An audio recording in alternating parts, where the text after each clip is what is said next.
a nossa exposição sobre naturologia clínica e estamos no módulo de oxigenoterapia naturológica. E nessa sequência, né, dando sequência ao nosso conteúdo, vamos entrar aqui agora na nossa conclusão da primeira parte.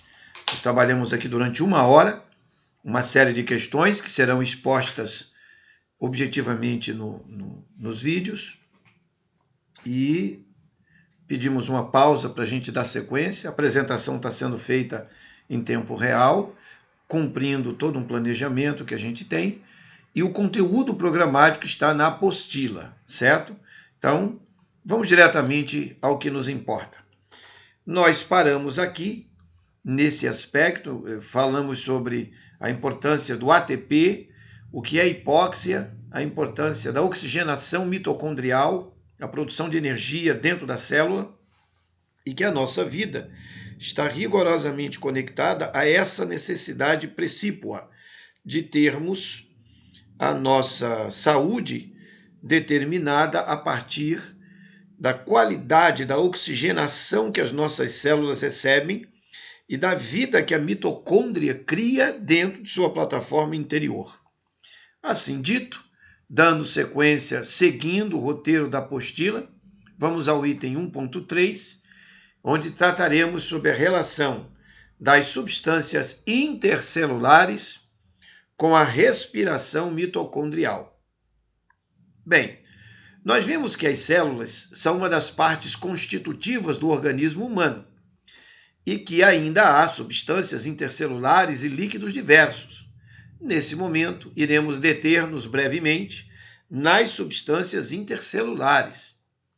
As substâncias intercelulares são tão diferentes das células que não há como associarmos uma coisa com a outra. Segundo Arthur Ham, e aqui na nota de rodapé vamos dar a ênfase ao trecho do livro Histologia, diz o seguinte: as substâncias intercelulares são tão diferentes das células quanto a vida o é da morte. Elas constituem um material inerte que é encontrado entre as células. Basicamente, sua natureza é semelhante à dos materiais de construção. Do mesmo modo que se usam tijolos, pedra, cimento, madeira e aço para construir nossas casas, as células usam estas substâncias intercelulares para formar o edifício no qual vivem. Portanto, o corpo humano pode ser comparado a um edifício de substâncias intercelulares no qual as células habitam como residentes. Tendo as células uma consistência gelatinosa, é o conteúdo de substâncias intercelulares dos tecidos que dá forma ao corpo humano como um todo e a cada uma de suas partes. Em histologia, aprendemos que o corpo humano é constituído de 4 tecidos fundamentais: o conjuntivo, o epitelial, o muscular e o nervoso, ok? Segundo Ham, e é isso que nos importa aqui de maneira expressiva para a ênfase que estamos buscando, ele diz o seguinte: o tecido conjuntivo tem esse nome devido a conectar suficientemente forte e capaz de preencher esta função, visto ser geralmente rico em substâncias intercelulares. As substâncias intercelulares do tecido conjuntivo, conectando os demais tecidos entre si e os mantendo muito pouco, restará aos outros 3 para que produzam substância intercelular. Consequentemente, a elaboração de substâncias intercelulares passa a ser propriedade exclusiva das células do tecido conjuntivo. E não é a mesma coisa dizer substância intercelular ou tecido conjuntivo. Substância intercelular é material desprovido de vida, enquanto que tecido conjuntivo é uma trama de células vivas e substância intercelular desprovida de vida. Ficou claro? Muito bem. Bom, aí ele vai agora pontuar isso de maneira mais criteriosa, que nos importa muito. Mais adiante, neste livro, ele está falando, obviamente, do livro dele, será considerado tecido conjuntivo em detalhe. Bem assim, serão discutidas as relações entre as células e as substâncias intercelulares. No livro Histologia, ele faz isso. O tecido conjuntivo se distribui por todo o corpo, mantendo-o sem interrupções. Assim sendo, cortes feitos em qualquer parte do corpo pode revelar a presença de substância intercelular. Tais cortes mostram a existência de tipos gerais de substância intercelular. Um tipo é encontrado nos tecidos sob a forma de fibras. O outro tipo aparece amorfo, pois é formado de géis, cuja viscosidade é variável. Morfologicamente, as substâncias intercelulares podem ser classificadas do seguinte modo: com relação à sua forma, à sua estrutura, as substâncias ao redor da célula, que fluem entre as células, não é a célula, fora da célula. Lembrem, nós temos células, substâncias intercelulares e nós temos o que mais? Líquidos de variada natureza. Tem que entender isso, não pode esquecer isso, ok? São 3 tipos. Ó, para que eu não tenha dúvida nenhuma, porque eu sei que muitos alunos têm dificuldade de entender, estou na página 23, já vou voltar aqui. Ó. Quando nós começamos a analisar o assunto todo, ó, do que é feito o nosso corpo é feito de células, substâncias intercelulares e líquidos de variada natureza. Nós vimos na aula anterior as células e a vida criada dentro da célula com ATP. Agora, nós estamos vendo as substâncias intercelulares. E essa exposição foi devidamente anotada aqui, ó. Quando nós consideramos a composição do corpo humano, células, composição do corpo humano. Nós vimos aqui, células, 1 trilhão de células. Aí nós vamos ver agora substâncias intercelulares, a forma do corpo. Mas notem que as células têm vida, e substância intercelular não tem vida. Isso acabamos de ver com a citação do Tratado de Histologia. Agora eu vou descer aqui, aqui. Voltamos para cá e para a página 23. Como é que as substâncias ao redor da célula são feitas? São substâncias intercelulares fibrosas e substâncias intercelulares amorfas. Que é isso? Vamos ver. Continuando a leitura do Tratado de Histologia, de estudo de tecidos.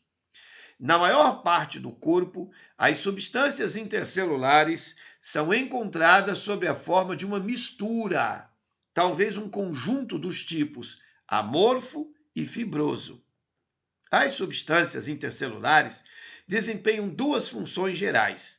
A primeira é dar firmeza e sustentação aos tecidos que as contêm. Então, o nosso corpo ele é sustentado por essas substâncias que acabamos de ler aí, as tais de substâncias intercelulares. E elas têm 2 funções. A primeira é dar firmeza para o nosso corpo e a segunda é a sustentação dos tecidos. Essa função de sustentação dos tecidos cabe principalmente aos tipos fibrosos. Os tipos amorfos, que se apresentam na forma de gel muito rígidos, também participam dessa função. Para compreender a segunda função das substâncias intercelulares, é preciso ser lembrado que comumente estão interpostas entre os capilares e as células nutridas por eles. Para as substâncias nutritivas irem dos capilares até as células, tem que difundir ou, de qualquer modo, atravessar as substâncias intercelulares. Os produtos de assimilação de células também passam pelas substâncias intercelulares até os capilares. Uma função importante das células intercelulares é oferecer um meio dos capilares para as células e vice-versa. Essa função da substância intercelular é desempenhada principalmente pelos tipos amorfos que, seja sob a forma de sol ou de gel, permitem uma rápida difusão do que os tipos fibrosos. Vamos adiante. Ele vai mencionar a questão nutricional, não quero mergulhar nela aqui agora. Ele está falando exatamente sobre as trocas, de como é que as substâncias fluem dentro do nosso corpo. Vai falar sobre a remetabolização de toxinas e tóxicos. Isso é muito importante observar. Deixa-me ver se eu coloquei o meu gráfico aqui. Tá, vamos aqui. Então, veja, na leitura que estamos fazendo até aqui, onde paramos, página 23, nós tivemos oportunidade de entender que existe no fluxo de trocas, fluxo de que trocas? Vamos aqui para cima, vamos subir, vou voltar, ó. Lembra aqui, quando nós estávamos vendo na aula anterior, como é que as trocas acontecem aqui mesmo. Aqui, ó. Aqui. Veja, eu disse, repito, continuarei dizendo. Um dos assuntos mais importantes para o naturologista, é a vida da célula. Tá certo? Estou aqui de novo na mesma gravura que utilizamos na aula anterior. Você tem, note, na gravura que está à nossa direita, na parte alta, o fio de sangue arterial e venoso. Sangue arterial é o sangue que sai do coração e vai para todo o corpo. Sangue venoso é o sangue que vem do corpo para o coração. Você tem, entre todos os grandes artérias e veias, arteríolas e vênulas, que são os fiozinhos menores. Beleza? Jóia.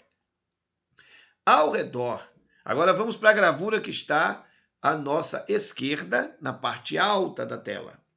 Estrutura de um tecido. Então, no tecido qualquer do corpo, você tem as células, que estão representadas aí nessa gravura, como desenhos redondos, né? Tipo um comprimido, arredondados, na cor roxa, são as células. Ao redor das células você tem o líquido intersticial, que é representado por um monte de linhas, e a setinha apontando o que é o líquido intersticial. Esse monte de linhazinhas que estão aí ao redor.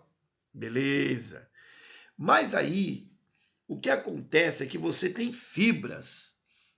Lembram que eu falei na aula anterior? Daqui a pouco vou falar o que são essas fibras.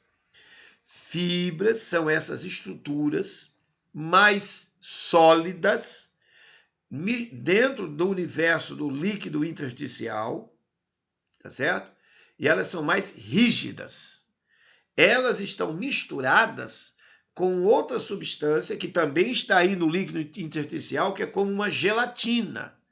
Então, nós chamamos de fibrosas e amorfas, ok? Então, fibrosas é fibra. Imagina a fibra do trigo, da casquinha do trigo. Pronto, aquilo é fibra. Agora, na forma de gel, imagine, por exemplo, uma gelatina. Imagine, por exemplo, isso mesmo, uma gelatina. Não, uma gelatina tem alguns trechos do corpo que é como gelatina mesmo.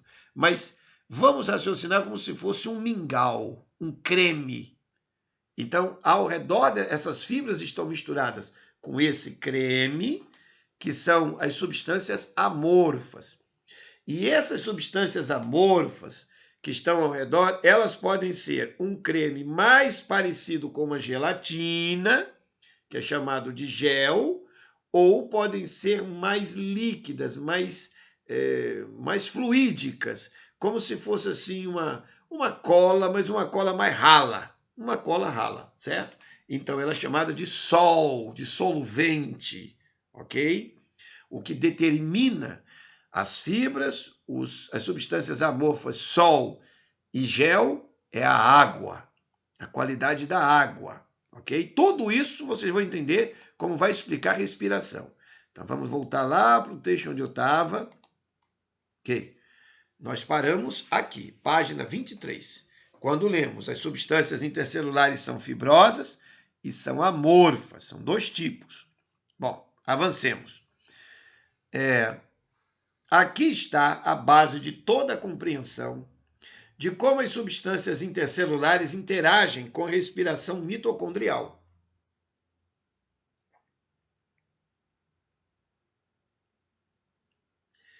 as diversas substâncias presentes na estrutura intercelular são usadas pelas nossas células e trazidas à sua mais íntima ação funcional interna.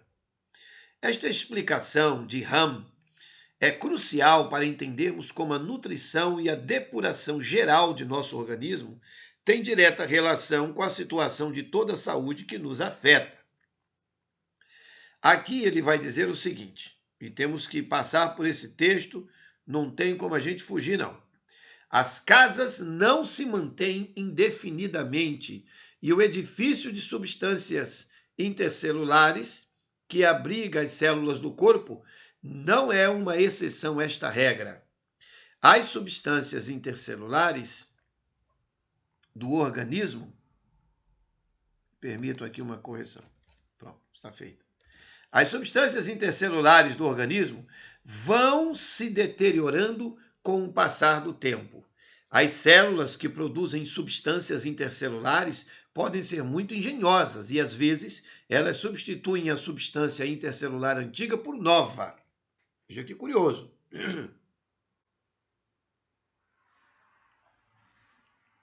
Mas uma renovação contínua do conjunto de todas as substâncias intercelulares do corpo e a remoção completa de toda a substância antiga assim substituída parece estar além das possibilidades do organismo.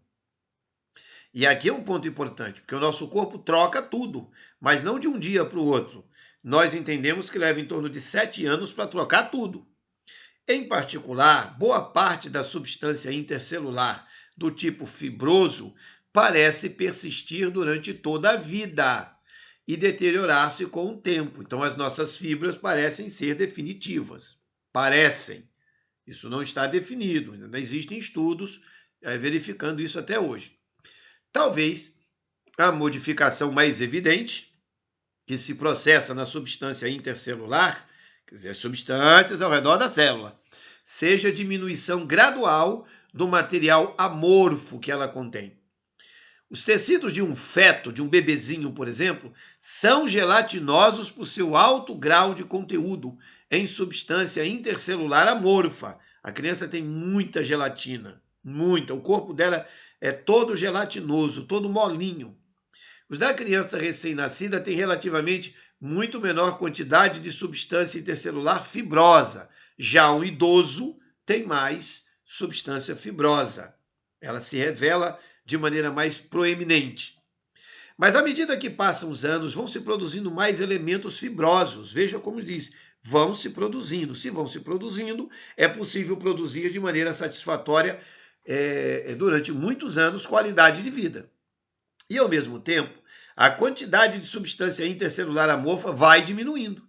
Os tecidos dos indivíduos de idade contêm tão pouco material amorfo que os corantes se disseminam através deles com muito mais rapidez do que através dos tecidos dos jovens.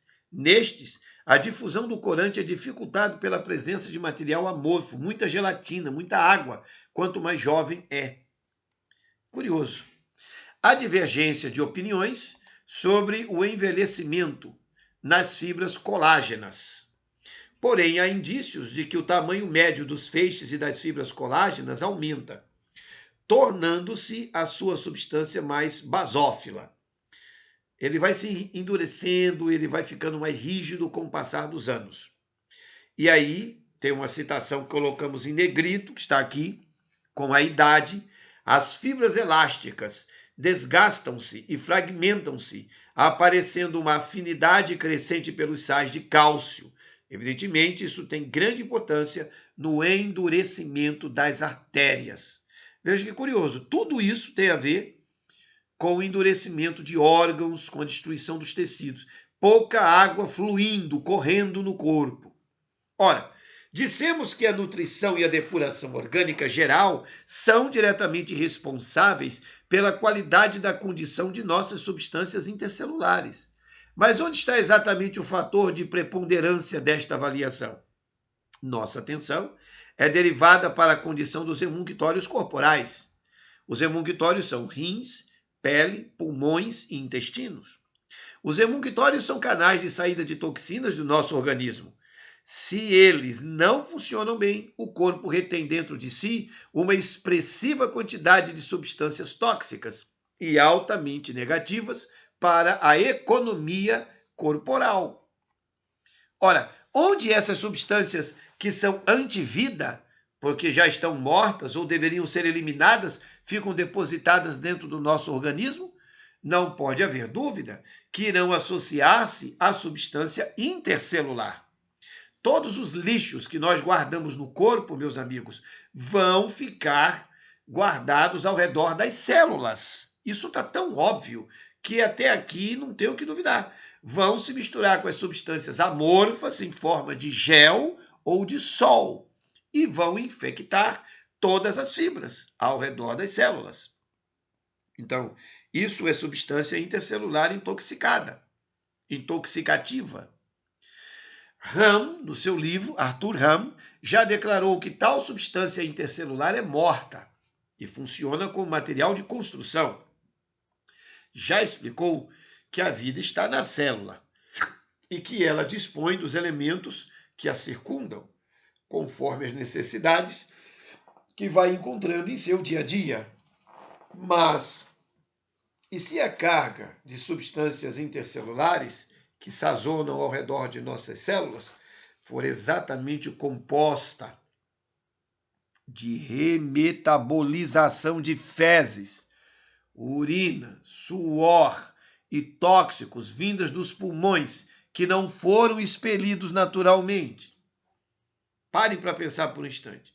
Se ao redor das células está cheio de uma gelatina, e ela está por toda a parte do corpo, porque são 100 trilhões de células, aquilo que você não defecou, aquilo que você não urinou, aquilo que você não suou e aquilo que é tóxico do seu pulmão, sem falar nas drogas, bebidas alcoólicas, etc, etc, etc. Tudo isso está onde? Está misturado com essa substância amorfa, gelatinosa ao redor das células. Entendem isso? Veja, o Dr. Márcio Bontempo, emérito clínico brasileiro, estudioso, pesquisador, professor.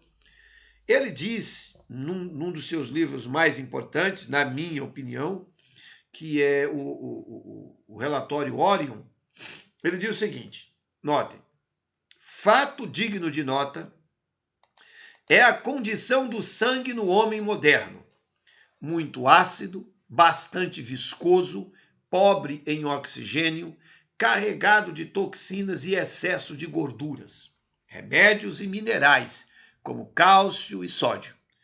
A condição dos intestinos do ser humano é decididamente caótica, é o caos, apresentando putrefações focais ou amplas, permitindo assim que o sangue assimile cronicamente cargas tóxicas que serão distribuídas por todos os tecidos e células.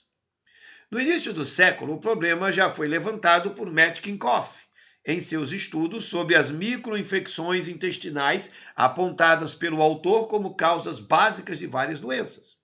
Acrescente-se a isto que o ambiente intestinal recebe agentes químicos irritantes, excesso de proteínas ou de produtos que degradam ainda mais a condição ecobiológica do órgão. Perdeu-se também a noção de que a presença de toxinas, geralmente acumulativas, leva a uma intoxicação lenta e progressiva e a diminuição da capacidade orgânica, agindo principalmente no sistema imunológico ou de defesa e nos sutis mecanismos de autorregulação, homeostasia, e compensação, reostasia, perturbando profundamente o metabolismo intermediário. Que é o metabolismo intermediário? A região do líquido intercelular, tão importante para o equilíbrio homeostático. Isso está numa obra clássica de Márcio Bontempo. É a visão de fundo que aqui nesse módulo temos que tratar para compreender por que respiração de verdade é dentro da célula. Mas ela não tem como acontecer se você tiver com seus líquidos intercelulares tudo podre, cheio de fezes, cheio de urina, cheio de catarro, cheio de toda sorte de imundície. É simples. A cura naturista tem a ver com isso. Ora, quando paramos para considerar a dinâmica do organismo a nível celular e da constituição das substâncias intercelulares, como temos feito, Lembramos que anteriormente foi declarado por Guyton que a beleza da fisiologia é que ela tenta integrar as funções distintas de todas as células e dos órgãos em um todo funcional completo. Na verdade, a vida do ser humano depende desse funcionamento global e não das funções de partes individuais completamente isoladas do seu conjunto. A citação é muito conhecida de todos nós da naturologia clínica. Ora, já sabemos que o autocontrole do próprio corpo é quem cuida da seletividade de sua própria realidade interna. Mas o ser humano pode alterar drasticamente esta realidade, fazendo com que a homeostasia fique enfraquecida através de atitudes e hábitos que alterem a condição deste todo funcional completo. Ora, está claro que as células, as substâncias intercelulares e os líquidos diversos, como sangue, linfa e o líquido tissular, não são partes isoladas do conjunto, mas um todo funcional completo, indivisível na prática imediata da vida, que acontece agora mesmo com cada um de nós que lê estas páginas. Quando nos perguntamos como a disfunção dos hemunctórios afeta as nossas mitocôndrias, responsáveis maiores pela produção de ATP, o que nos vem à mente ao pensarmos na relação hemunctórios e substâncias intercelulares? A resposta para a questão de como as substâncias intercelulares afetam drasticamente a situação da respiração mitocondrial poderá ser melhor vista na compreensão de como os líquidos diversos interagem com todo o nosso corpo. Mas já está claro uma coisa, está claríssima uma coisa. A minha célula, vamos aqui numa representação que acho que vai ser legal. Eu vou fazer eu vou inventar aqui, certo? Para que vocês possam ter essa percepção. Ó, é bem fácil de entender. Está uma folha. Tem uma folha aqui, certo? Então, isto aqui agora é uma célula. Ó, esse aparelhinho aqui é uma célula. Tudo que está em branco ao redor deste aparelhinho é a área das substâncias intercelulares. Ok? Essas substâncias ao redor desse aparelhinho, nessa representação, eles são parecidos com uma gelatina, são parecidos com um mingau mais ralo, menos gelatina e mais cremoso, ou são como cascas de trigo, são fibras. Ponto. Nós já vimos que as células produzem o ATP na mitocôndria, e o ATP é a vida da célula. Tá? Encerrou o assunto. A vida da célula depende disso. Todos os outros fatores, fenômenos que existem nas células são joia, vale a pena estudar, mas não vale nada se a mitocôndria não produzir energia. Está tudo morto. Por isso eu estou interessado, como naturologista, na mitocôndria. E os outros? Se ela funcionar bem, todo o resto se ajeita. Mas se os outros não têm vida, está tudo morto. Agora, ao redor da célula, vamos de novo aqui. Ó. Ao redor da célula, está aqui a área, e a célula é esse aparelhinho aqui, certo? Existem 100 trilhões de células no corpo humano. Tem gente que não sabe nem o que é isso. O que é trilhões? É um número enorme. Muita coisa. Muita coisa. Então, essa célula, a representação da célula aqui, ao redor dela tem o quê? Substâncias intercelulares.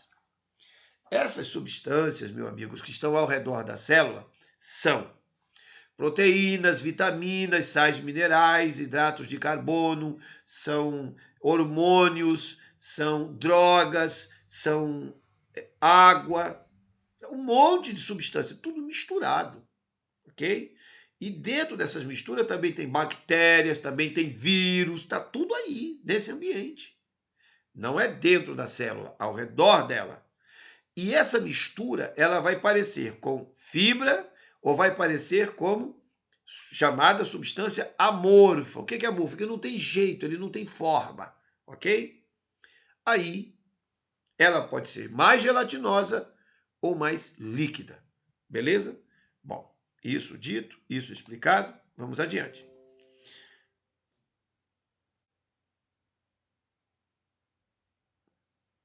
Vamos aqui, peraí só um minutinho. Bom, Sigamos adiante. Isso entendido? Nós então abrimos aqui. Próximo item. A relação dos líquidos diversos com a respiração mitocondrial. O que é isso? Líquidos diversos. Espera um minutinho. Eu estou em qual página? Estamos juntos aqui na página 26. Volto já já aqui na página 26. Deixa eu voltar lá no início. Olha aqui. Quando nós começamos essa jornada, nós falamos o quê? Do que é feito o corpo. Células, substâncias intercelulares e líquidos de variada natureza. Beleza? Joia. Aí nós mostramos esse gráfico aqui, ó, esse desenho.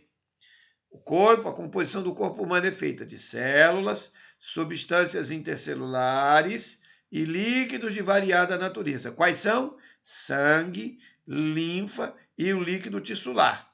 O sangue vai correr nos vasos sanguíneos arteriais e venosos, a linfa nos vasos linfáticos e o líquido tissular estará na conexão entre os vasos linfáticos e vasos sanguíneos. E agora eu me jogo na página 26 para nós então analisarmos essa parte.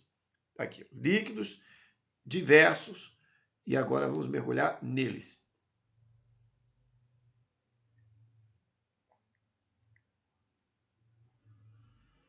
Muito bem. Guyton declara que o nosso corpo possui, tá aqui, ó, o corpo humano todo possui 100 trilhões de células. Guyton diz isso, tá certo? O Tratado de Fisiologia Médica diz que o nosso corpo tem 100 trilhões de células. Muito bem, vamos adiante. Arthur Hahn vai dizer que a corrente sanguínea constitui o grande sistema de transporte do corpo humano. O que acontece na corrente de sangue? Transporte de nutrientes, o grande sistema de transporte, sendo responsável pela condução de substâncias nutritivas e oxigênio até as células, assim como pela remoção dos produtos por elas excretados.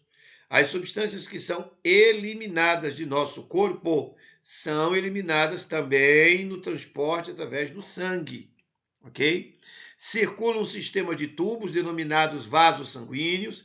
Estes formam um circuito pelo qual a corrente sanguínea unidirecional é mantida pela ação propulsora do coração. E aí você tem, ó, artérias, capilares, e aí você tem veias, certo? Então aí vai explicar que o sangue que vai das artérias sai do coração para o corpo e o sangue que vem pelas veias vem do corpo de volta para o coração. E esse circuito fechado o tempo inteiro bomba. Ficamos maravilhados diante de Deus com essa movimentação, com esse fluxo da vida. Beleza. Mas o que é que nós queremos entender? Vamos aqui. A maioria das células do corpo está fora dos vasos sanguíneos. Ó, a maioria das células do corpo está fora do sangue. Está fora. Para atingi-las, as substâncias nutritivas e oxigênio devem, em consequência, passar pelas paredes dos vasos e migrar através das substâncias intercelulares, que são gelatinosas, a parte gelatinosa, amorfa, até atingir as células que devem nutrir. Os produtos excretados pelas células também realizam o mesmo percurso, porém em sentido inverso.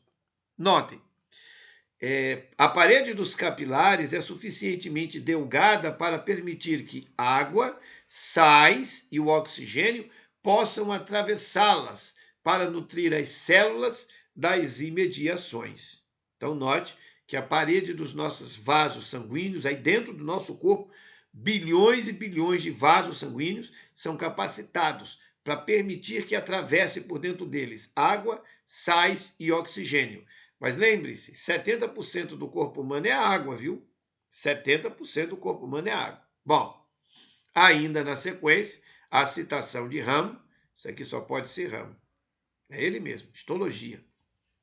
Ele diz o seguinte, que o líquido que passa do sangue para os tecidos, ó, ele que diz que o líquido que passa do sangue para os tecidos através das células endoteliais dos capilares, é denominado de líquido intersticial. Então, o líquido que sai do sangue para o ambiente onde estão as substâncias intercelulares e volta, esse líquido que vai e vem é chamado de líquido intersticial, ok? Bom, ele vai explicar a questão de ser gel e sol. Nessa primeira gravura, e aí vejam, agora eu preciso de muita atenção de vocês aqui, porque essas gravuras não são gravuras fáceis. Não são gravuras fáceis. Você terá que olhar elas durante um bom tempo para perceber a descrição dos seus desenhos, ok?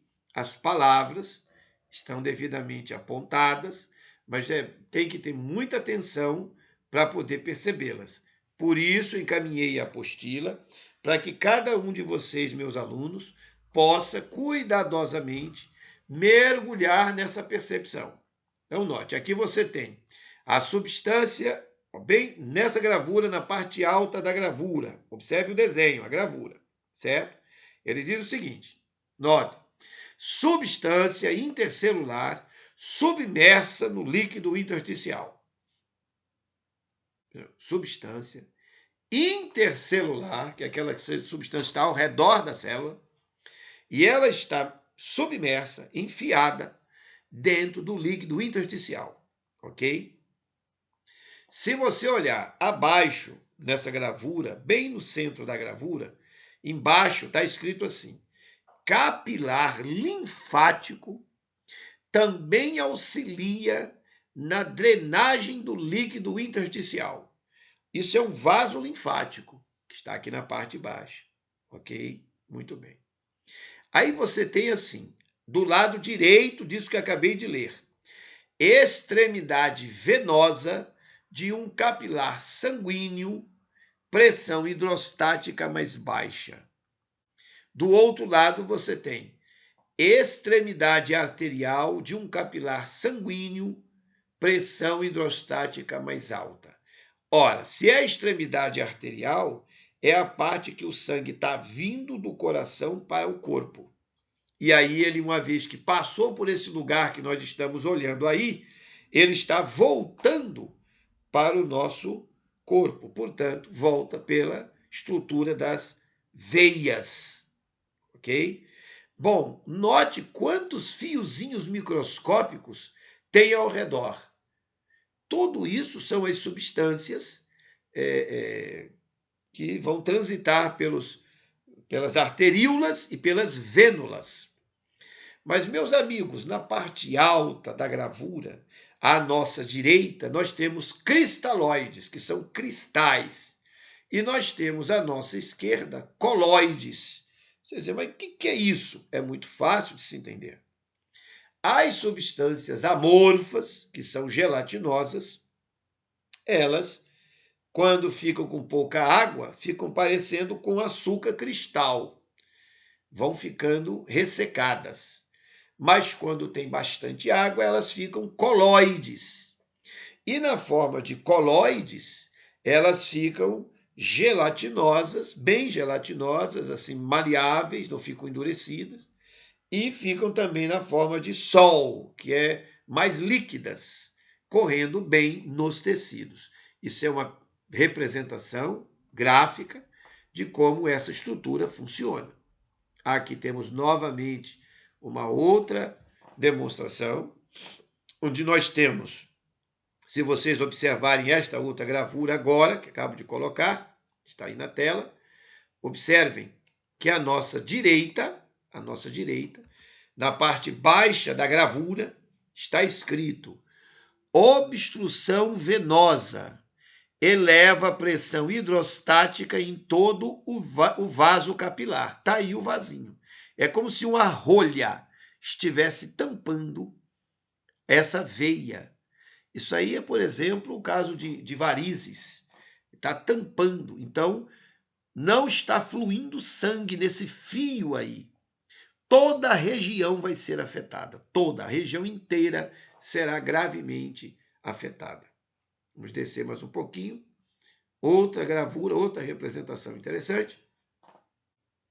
Agora, observem, quando o vaso linfático está obstruído por toxinas brabas, né? Coca-Cola, resto de bicho morto, gorduras, existem diversas toxinas, muitas, drogas, medicamentos, não é? Na parte baixa dessa gravura, como vocês podem observar, está escrito: os linfáticos obstruídos acarretam um acúmulo de líquido no tecido e a rolha está exatamente entupindo esse vaso linfático. O que acontece? Esse tecido vai se encher de líquido, muita água parada, porque está entupido. A água não flui e isso vai afetar tudo aí, vai inchar esse tecido. Daí você entender quando uma pessoa inteira está muito inchada, o corpo inteiro dela está com os vasos linfáticos com substâncias pesadas, como se fosse um caldo grosso, entupindo o funcionamento, o fluxo, a movimentação nesses ductos microscópicos. Nessa próxima interpretação, nós temos a repetição da mesma condição, porém, neste caso, mostrando que haverá uma pressão maior ao redor do vaso linfático na parte externa. O fluxo de sangue vai diminuir e haverá uma pressão por conta de toxinas. Aí a representação bem pontuada. Nessa próxima gravura, nós temos na parte baixa, observe, da gravura, o linfático drena quantidades crescentes de colóides. Ok? Então, ele tem a capacidade de trocar os colóides, que é o que eu tinha mencionado. Cristalóides não têm como ser trocados. Eles têm que ser diluídos e se transformar em colóides. Isso depende da hidratação profunda. Ok? Isso explicado. Aí você tem. Ora, toda a vida dependerá das 4 grandes substâncias que temos, informado como essenciais na dinâmica naturista: ar, água, terra e alimento. Agora, o oxigênio só chega na célula se houver um fluxo, e esse fluxo tem que ser linfático e sanguíneo, a circulação de água e sangue. Os cristalóides e colóides ficarão impedindo a fluidez se não houver boa água no metabolismo. Essa é a chave para entender tudo. No nosso corpo, se não tiver boa quantidade de água fluindo, tudo está perdido, não tem como recuperar. Por isso que você vê gente aí fazer todo tipo de tratamento e não dá certo, porque a água que ele bebe é pouquíssima. Aí fica difícil para o corpo trocar os colóides e os cristalóides. Bom, passamos então, aqui ficou claro, ó, nesse ponto, nesse aspecto, ficou claro a relação dos líquidos diversos com a respiração mitocondrial. Haverá um entupimento de todas as células se essas toxinas misturadas com cristalóides, colóides e fibras não forem devidamente trocadas. Por isso temos que cuidar da qualidade da água, do ar, da terra e do alimento. E aí avançamos então para o sangue. O sangue, como é que é isso? Como é que o sangue vai se envolver aqui na história? No Tratado de Histologia, o Arthur Ham diz que o sangue é um líquido tendo uma suspensão em suspensão células e fragmentos de citoplasma. O líquido chamado sangue, no líquido chamado sangue, nós temos o plasma, tá? O líquido é denominado plasma. É uma solução de quê? Colóides e cristalóides. Veja que curioso. No nosso sangue, o nosso sangue, ele tem muitos colóides e cristalóides. Daí você tem o entupimento, por exemplo, de uma artéria. Por quê? Porque está tão cheio de coisas endurecidas, que são cristais, e que vão empedrar, transformando, por exemplo, pedra no rim, pedra na vesícula. É tudo isso. Cristalóide. Toxinas que foram cristalizando dentro do tecido, e aí lá danou-se tudo, não tem mais volta. Aí, para não acontecer isso, tem que ter boa hidratação para que eles fiquem na forma de colóides gelatinosos, ok? Embora as células do sangue, em maioria, tenham um peso específico maior do que o plasma em que estão suspensas, elas não tendem a sedimentar devido à circulação constante. Todavia, elas tendem a sedimentar-se lentamente no sangue retirado do organismo e impedido de coagular. Se o seu sangue estiver fluindo, correndo, está tudo certo. Se ele começar a paralisar, está tudo errado. É por isso que nós vamos cuidar da coluna vertebral, para que não haja nenhuma região do corpo em que o sangue não esteja circulando livremente. Compreenderam agora? É por isso que vamos cuidar da alimentação, para não ter prisão de ventre. Em vez de ter um intestino que funciona, está tudo parado. Compreenderam? Bom, segundo Guyton e Braunwald, que são dois textos que eu vou utilizar agora para dar fundamentação a tudo, a característica mais importante da circulação, que você tem que ter sempre em mente, é que ela constitui um circuito contínuo. Isto é, se uma determinada quantidade de sangue for bombeada pelo coração, essa mesma quantidade deve também passar através de cada subdivisão e da respectiva circulação. Anóxia significa falta total de oxigênio na célula, hipóxia significa baixo teor de oxigênio na célula. Notem, aqui temos uma citação e uma gravura que vai nos ajudar a entender bastante tudo que estamos estudando. Veja, Guyton diz no Tratado de Fisiologia Médica o seguinte, Tratado de Fisiologia Médica...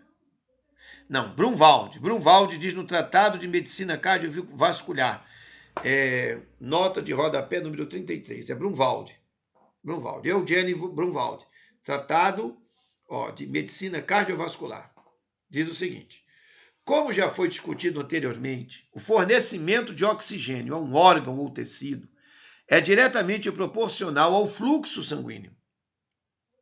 Como é que o oxigênio chega nas tuas células, nos teus órgãos, no teu tecido?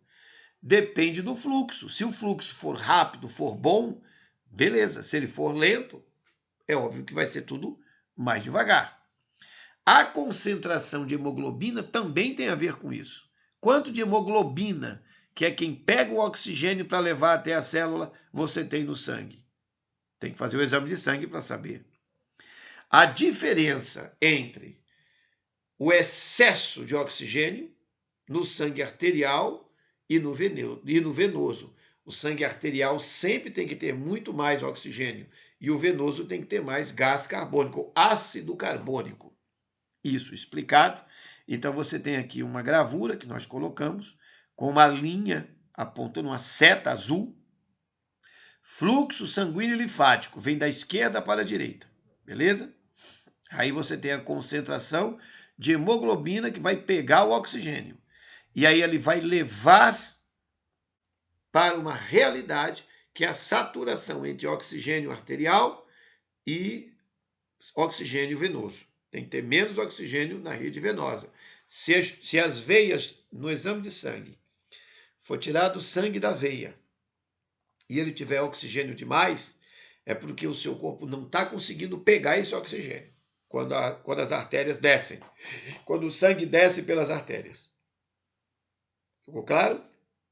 Notem, eu coloquei em amarelo para deixar bem destacado. A chegada de oxigênio nos profundos excessos do organismo, perdoem aqui, eu vou corrigir agora, do organismo, agora ficou correto. A chegada de oxigênio nos profundos excessos do... Está errado, o organismo não tem acento, agora está correto.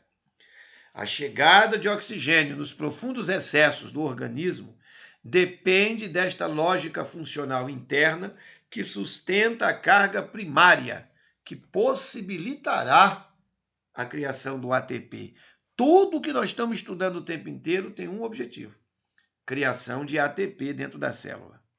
Bom, nota muito importante.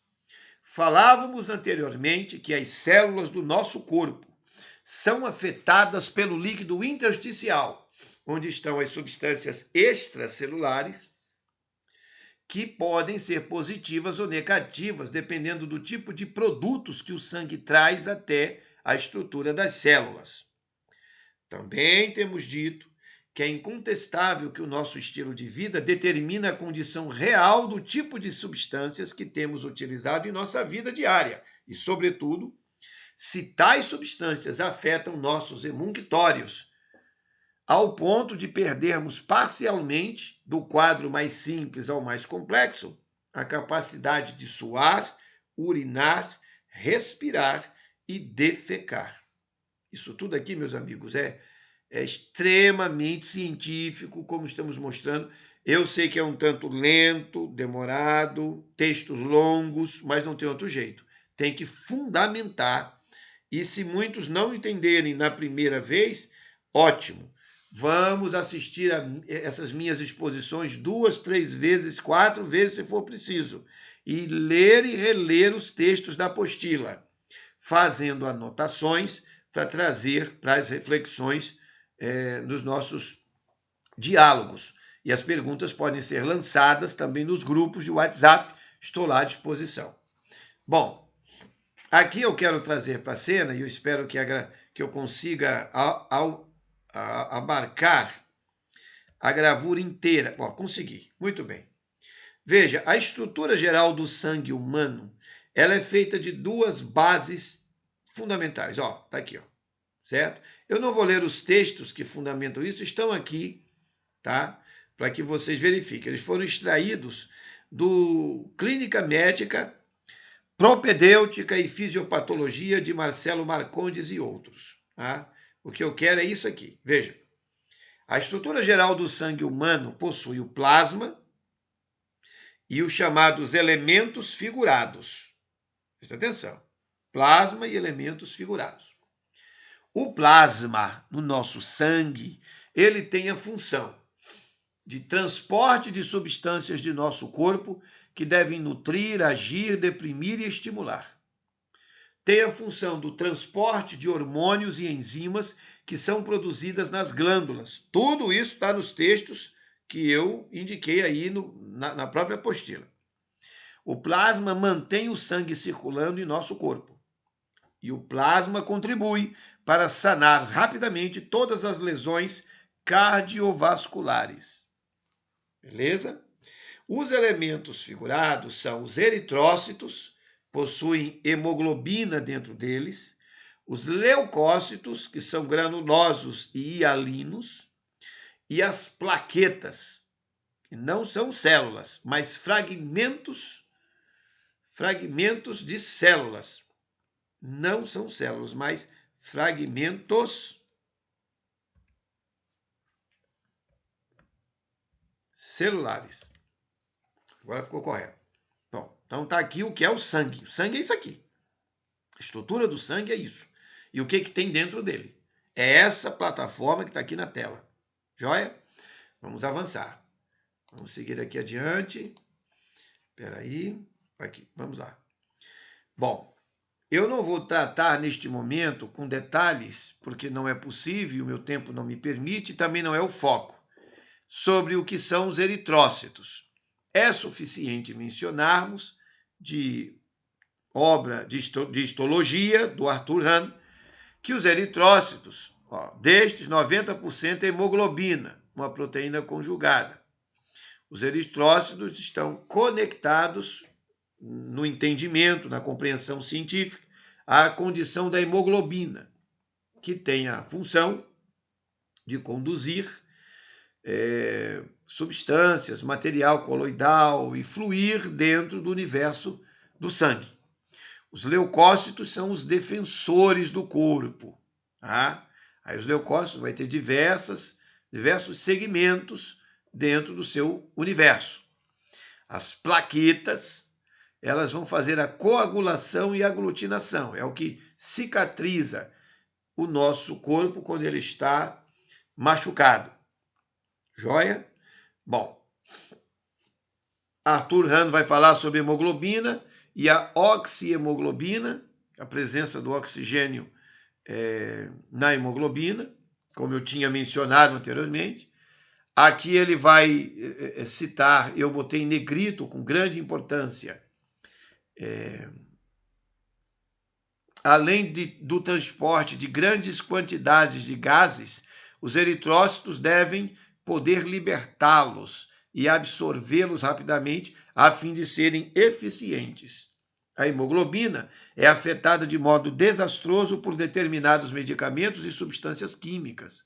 Consequentemente, estando presente no sangue essa hemoglobina alterada em uma quantidade muito grande, poderá não existir suficiente hemoglobina capaz de manter a vida. Como a propriedade do sangue em transportar oxigênio é frequentemente prejudicada, a avaliação dessa capacidade é parte importante de um exame físico. Então, fazer o exame dos eritrócitos é fundamental para que se possa entender se você tem hipóxia ou se você está bem. E se você tem hipóxia, o que fazer para reverter o cenário vai depender dessa análise de tudo que tem sido apresentado. Bom, não podemos esquecer agora qual a parte desempenhada da linfa e do líquido tissular na respiração orgânica.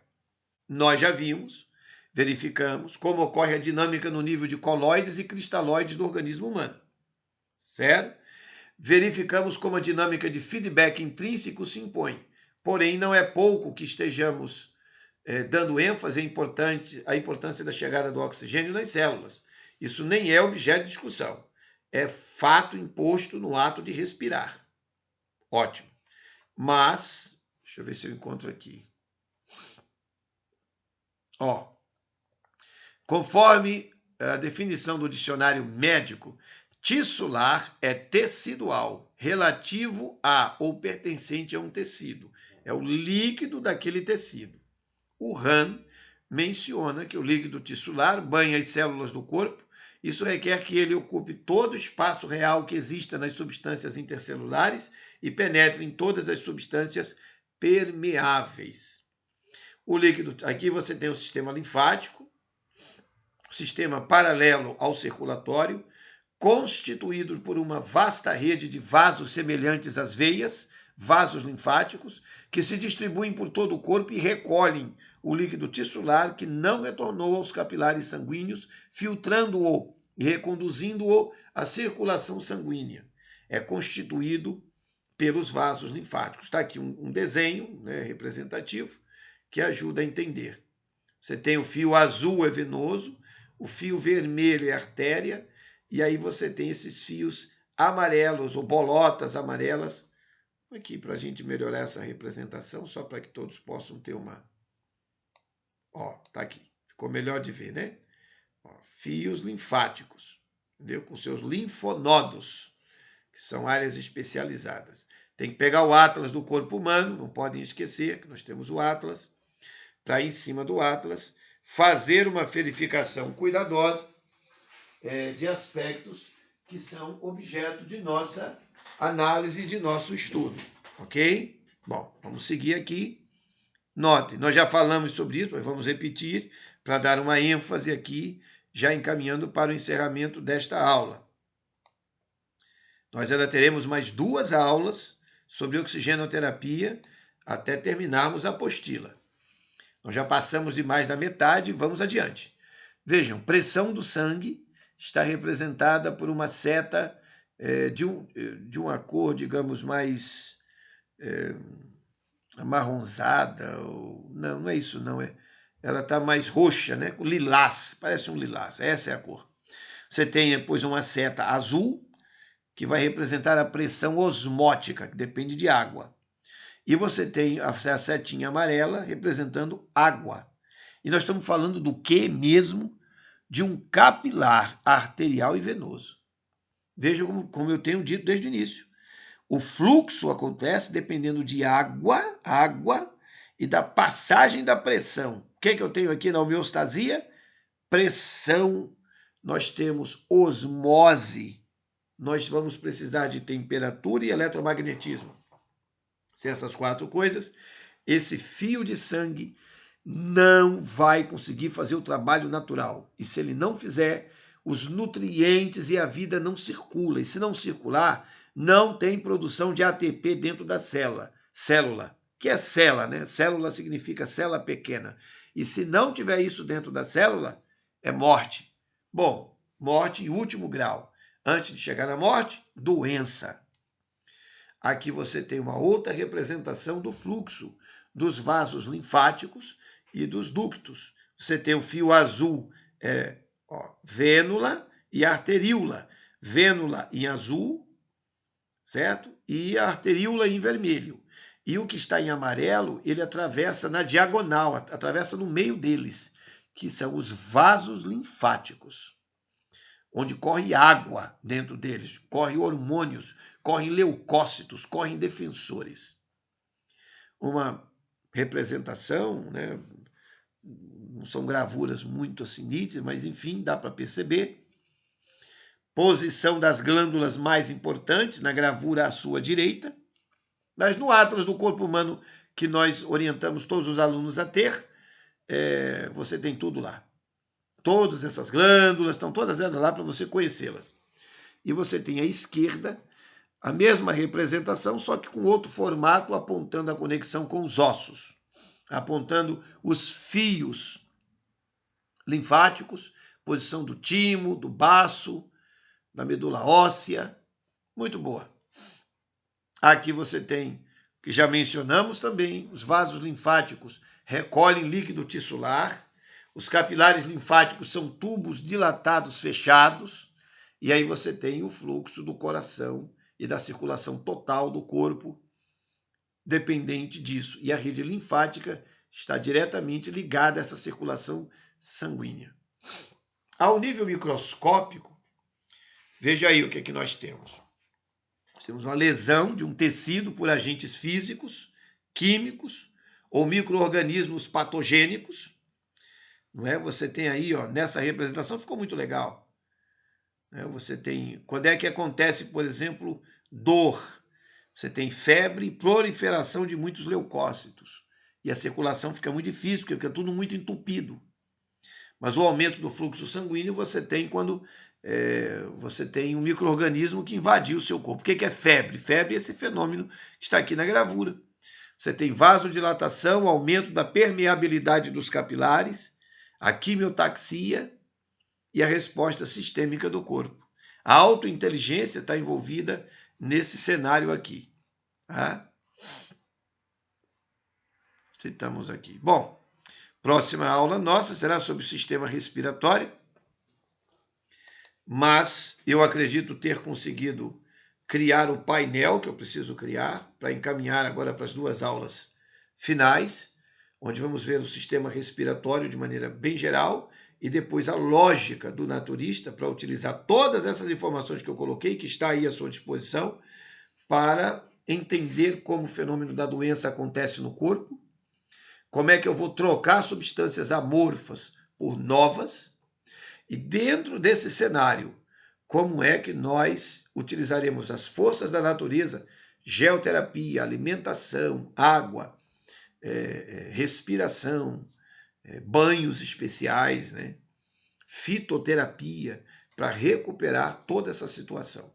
Isso vamos ver nas próximas duas aulas, como é que esse painel se configura, fechando todo o entendimento. Ok? Bom, essa foi a nossa segunda aula de conteúdo.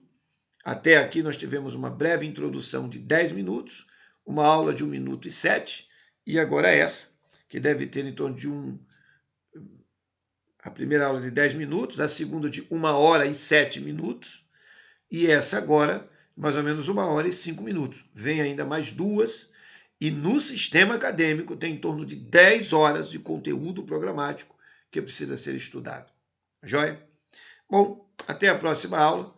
Nós voltamos daqui a pouco. Vamos ter agora um breve momento de descanso, mas logo em seguida vamos ter a terceira e depois a quarta aula, e aí o fechamento. Grande abraço, até daqui a pouco.